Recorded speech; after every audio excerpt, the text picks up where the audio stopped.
What is going on, stock card fiends? Hopefully you guys are having a wonderful day. And today I am here to talk about the stock up and stock down for the recent US men's national team friendlies versus Morocco and Uruguay. We won 3-0 against Morocco, and Uruguay was a bit of a snooze fest at 0-0. Nothing too much to take away there, but collectively between the two games, going to go through what I took away and would love to hear what you thought down below. If you guys enjoyed the video, feel free to leave a like, helps the channel a ton. And also I would like to hear what you have to say as well, because obviously as a card market in general, it's not just my opinion, it's everyone's opinion. So I want to hear. So the first player in stock up is going to be Timothy Weah. Personally, I'm a big Timothy Weah fan, so maybe I'm being biased, but I thought he was one of our best performers throughout this window. Personally, I think that he brings so much to our attack that no one else can. Our striker position is an entire question mark. We'll talk more about that in a bit. But, I mean, on the wings, Pulisic's never all that threatening. He has his moments, but he's not consistently hammering you throughout the game with pressure. Tim Weah constantly on you, constantly pushing forward and making you decide where you want to go with it. Also forcing keepers to make saves on shots that sometimes don't hit, but sometimes they do. And that's what we ended up getting against Morocco. Overall, I think that the Tim Weah market's pretty undervalued just in general, because I mean, people pay more for prospects of midfielders than they do for Tim Weah a lot of the time. And to me, that doesn't make any sense. Maybe to you it does. And Tim Weah does have a bit of a problem this year in terms of his club form. But for the US, he's been stellar for a long while at this point. So my stock is very high on Tim Weah and has been getting higher throughout this last window. Another one that I'm going to throw in here is Greg Berhalter. I do, in a lot of, the US men's national team crowd, we do tend to shit on him a good bit. And I do it a little bit myself from time to time, because some of the things he does are just really questionable. But in this last window, thought he nailed everything. And obviously, if you're coaching a soccer team, you don't need some random kid's perspective on it. I mean, I'm a kid relative to Berhalter. I know nothing. So I'm excited. He went with a lot of the people that I would go with, so it made me happy as a selfish fan. But he also got a lot of looks at a lot of different people, tried out different stuff. Brendan in the midfield was a nice try, and he did pretty good in the game against Morocco, so that was fun. And just overall, a lot of rotation, but the right people. We'll talk more about it here in a second. I was going to say there's one position where I'm a little skeptical, but beside that, I thought it was great, and I thought he managed the lineup almost to perfection, which compared to typical Greg self, I didn't expect it, so I was happy. Then also in stock up, I'm going to go with Tyler Adams. I thought that he performed really well throughout this window and just continued to show why he's such a utility for the team. I mean, just constantly allowing us to do what we want to do on offense and being able to stomp out fires whenever they exist. Sometimes he's pressing all the way up until the opposition's goal line. Like, he can just be everywhere. And there's not a lot of players that provide the defensive soundness of someone like Tyler Adams. And when you look at, wins above replacement, that's a thing in baseball, WAR.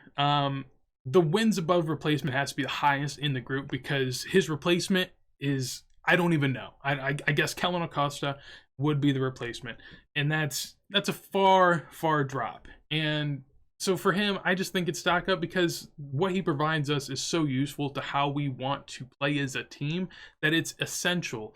And there's no one else that can do that. So for me, that's enough to say his stock should be higher, but at the same time, he's a center defensive midfielder for the USMNT, so is his stock really up in terms of cards? Will people want to buy his cards? That's where it's a little bit more iffy. I do see people buying Tyler Adams. Personally, I buy a little bit, but I'm part of the problem. I know it's terrible to say, but I don't see anyone buying Michael Bradley. Michael Bradley, a really good sort of defensive midfielder, just, somewhat of a legend. He should be. And now the end of his career, it really tailed off and it went the wrong way, which is why I think a lot of people don't care for him. But no one cares about Michael Bradley. Is there a center defensive midfielder that anyone cares about in the USMNT's history? Makes you wonder, because I don't think so. So with that said, that's why I think it's iffy. His stock may be up relatively, but again, I wouldn't go out shelling tons of money for Tyler Adams. Then I'll throw out some honorable mentions for the stock up just to appease some of the people that might be out there a little furious right now. I thought Brendan was pretty good. I'm a Brendan hater, and I thought that he was good in his first game. Doesn't mean I'd start him in the midfield at the World Cup, but that's just me.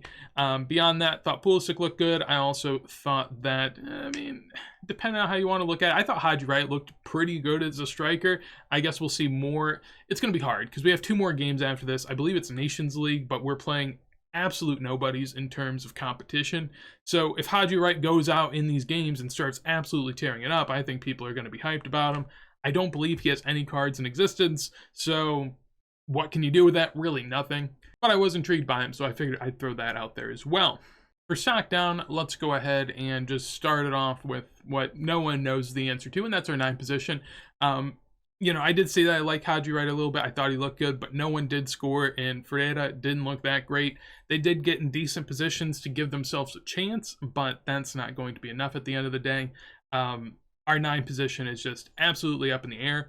Personally, I'm almost more keen to just go with someone we know is good and slot them in as a striker, even if it's not their natural position. Tim Weah doesn't play a lone striker much, but honestly, given what I know of Tim Weah, I think he'd be great there. Now, would we be able to get the same sort of threat on the wings without Tim Weah being out there? I think that's a little iffy, so maybe not worthwhile, but I do think he'd be our best striker if he didn't take away so much from, being a winger and being so useful out there. Also, if this is FIFA and I can do whatever I want, in this imaginary world, I think that Gio Reyna as a false 9 would be amazing because he just sort of provides the type of play we want. Is he going to be as clinical in front of net as we would like out of a striker? That's, we're not getting anyone that's clinical in front of net as a striker, so what's the downside? Really, that's where we're at with our strikers. I think whoever gives us the highest upsides, probably who you have to go with, because if you're going to go with the safe approach of just who's the most consistent, we don't have anyone that's consistently good at the moment, so you just got to go with the high variance and hope that someone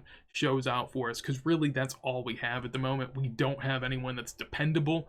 And I made a video on it recently, and I'll say it again, I don't think the striker pool is worth prospecting on, because like I just mentioned, I think that you could see Pulisic as a false 9. I think you could see Reyna as a false 9. I think you could see Weah as a lone striker.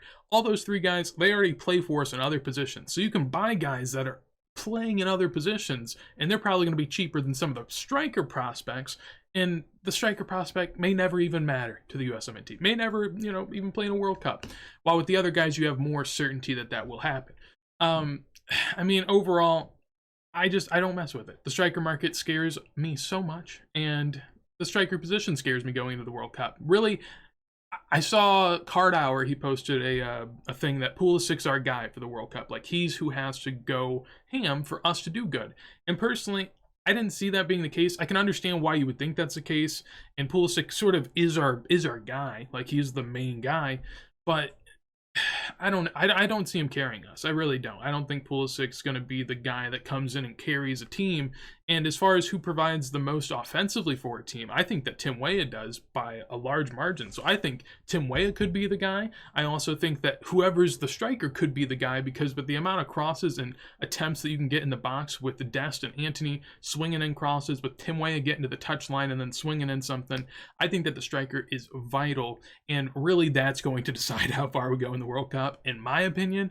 And that terrifies me, because I don't think any of our strikers are good at the moment. Maybe something changes. Maybe someone gets into form. Striker is one of those positions where, if you're killing it for a few months, you might just hop in the World Cup. And that's what I think we're going to find as we get closer to November. Beyond the striker position, though, Anthony Robinson, I've had ups and downs with Antony. He was really, really low on my radar when he first started playing, and then throughout World Cup qualifiers, just absolutely killed it. Got better and better every single time, and by the end of it, I was like, man, I feel really good. So having, an off game against Morocco, not the end of the world. He did just get done with the season in England, so it's a friendly after a full season and championship where they're getting promoted, and so overall, I can't blame him too much.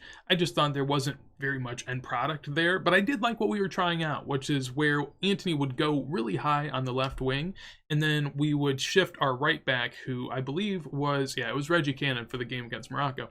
You'd shift him in, and then you basically run a 3 center back formation, at least offensively, and then you would switch back to 4 in the back on a more defensive setup. And I thought that that was pretty fun, you know, just managing to try out different things. And I think that that setup actually gives Pulisic a lot more of what he needs on the left wing, because Pulisic's not one of those guys that's going to use that wing space. He likes to drive inside and figure out something that way. So if you can have Antony overlapping to his left and, you know, widening up the space, getting some more room for him to work, I think that that's great. And so personally, I thought it was fun. I thought it was a good try, and maybe we'll try it again soon. I know that there are going to be the other games here during this window, but then there'll also be some, I believe, in September. So we definitely have time to try some of these things out. Not a ton of time though, so it's going to be a little iffy. And then finally, the center back pairing of Walker Zimmerman and Aaron Long didn't look that stellar, not gonna lie. There was a lot of like last-ditch defending that I thought was pretty good between the two of them, but typically the last-ditch defending was created by another error they had priorly made, so